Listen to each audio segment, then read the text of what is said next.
Pink Fuck is a proprietary mix of liqueurs and spirits garnished with orange rind and nutmeg. Oh, and there's a shit ton of ketamine in it. Welcome back, Deadites and Ghost Beaters. Are you ready to take this one until the wheels fall off? Because last night I dropped the video. Chet has been confirmed by Bruce Campbell, and we're going to dive into what his perks could look like, what class he could belong to, and of course we're going to talk about some skins that could possibly be available for Chet. But before we do that, if you like this Evil Dead content, please drop a like and a comment below. I answer all my comments, and of course, smash that subscribe button, turn on the notification bell for all Evil Dead and horror related content. It really does help the channel. And of course, if you're looking for people to play with, join the Discord. The link's right there in the description. We have a thriving Evil Dead and horror related community if you're looking for people to play with, so you don't have to play with randoms, or you're just looking for people to talk with about horror movies and Evil Dead and The Quarry, which drops this Friday. This is the place to be. Now let's take a look at what I think could be the breakdown for Chet. Now, obviously, all these skills I'm going to list are all hypothetical, but what makes the most sense based on the character, at least to me? So first of all, I am obviously going to make him a support class character. I don't think he fits anywhere else. He's definitely not a leader or a warrior or a hunter. He's got to be in the support class. And so I'm going to build my skills around him being a support class character. So first thing we're going to look at is his unlocked actionable perk. And I'm going to call this a ton of ketamine in it. So basically, when Chet pops his actionable, he drinks a glass of Pink F and has unlimited stamina during the duration of the timer. But as soon as that timer ends, he goes to full fear because he's tripping balls. Like, let's be honest, I can't feel my fall. So he's tripping balls, and he's going to be full fear. So you're going to use that when you need it to survive or dodging. You have a high group, but realize you're going to pay a little bit of a price for it because your ass is going to get stoned. Second will be his perk number 2. This will also be his unlock before you hit level 10, and that's going to be Weapon Master Automobile. You're going to say, well, that's kind of weird. How would that work? Well, listen up. While Chet is in the car, a demon cannot see it on the map, making cars a perfect form of transportation if you want to be sneaky. Could you imagine pairing him with a Pablo and them just driving off and hitting up objectives? That would be freaking awesome. Now, at level 10, his third perk is going to be called Till the Wheels Fall Off. While Chet is in the car, the demon has a 100% increase in infernal energy required to possess an automobile. So not only are you stealthy, but you're also almost impervious to being taken over when you're trying to get to an objective. Makes it a lot harder for Chet's car to be taken over. And finally, his number 4 perk, or his level 25 perk, is going to be called Partners in Crime. So basically, I'm using Chet lines. Let's be honest, that's what I'm doing. And what that's going to be is, due to Chet's mastery of the Pink Fuck, each survivor that starts in the party will start with 2 coming out of the gate. So basically, it's 2 free Pink Fs for everyone in the party. So you get a little bit of a head start with him, kind of like you would with other demons, where you get a little bit of a head start on infernal energy, etc. So basically, it makes him a master of the Pink F. It makes him a master of the ride. I mean, let's be honest, that's kind of what his role was. He was the driver. His car was important. And of course, you know, he's the master of tripping balls. And of course, helping his partner in crime, Ash Williams, make it the biggest party that you saw in Ash versus the Evil Dead.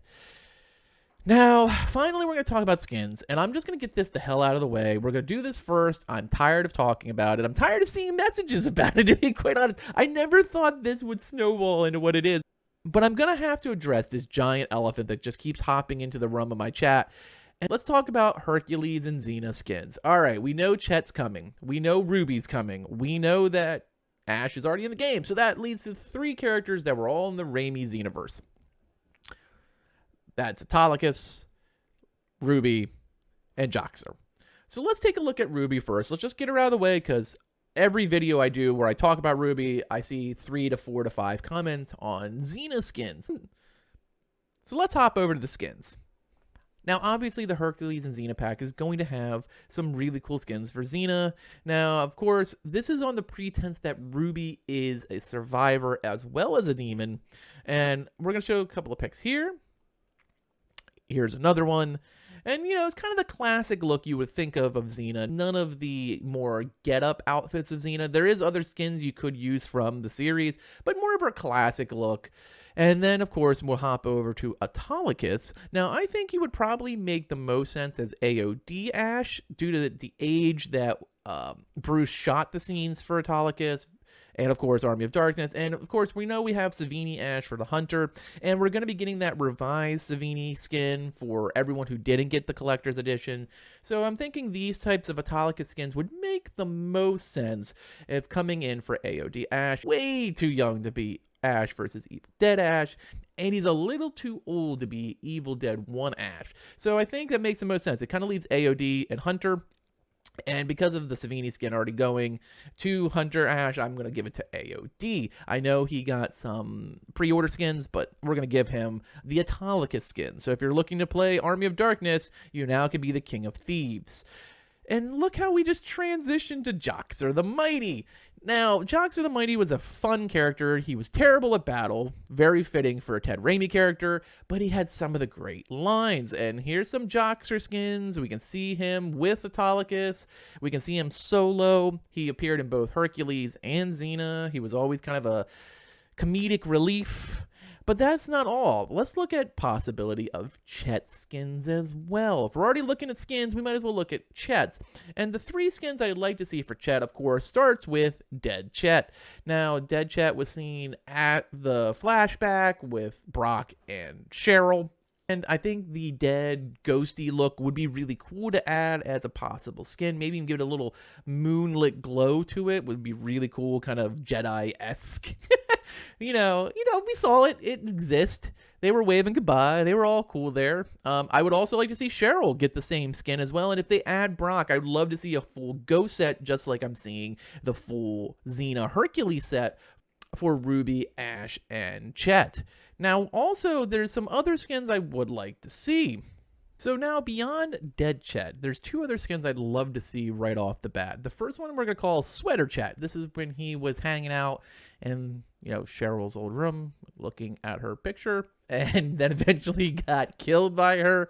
But the Sweater Chet, I'd love the over-the-top, wonderful, ugly Christmas sweater look on Chet. And then the third one I would love to see from the get-go would be Chet in his gray shirt and the bowling shirt.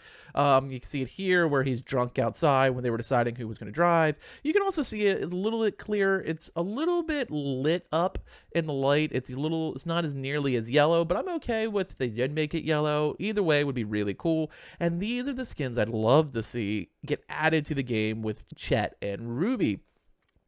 And that's it. That's my deep dive. I wasn't able to do this last night. There was no way in God's green earth when I was middle of streaming, and then I had to drop that, oh my God, Chet's coming video that I could really think about, let the wheels spin, or maybe till the wheels fell off, figure out how I think Chet would actually play into this game and what his specific role and how he would make a difference and be completely different. Because let's be honest, the thing this game has done really well is made each character very different and fit its own unique niche when other characters don't, and maintain balance. Like, I couldn't make him something ridiculously overpowered because the game has done a really good job at keeping balance amongst both the demons and the survivors. So this is what I think makes the most sense. I could be completely wrong or I could be dead on. Who knows? We'll find out soon enough when we get the full lowdown on Chet Kaminski. But till then, thanks for watching and later, mates.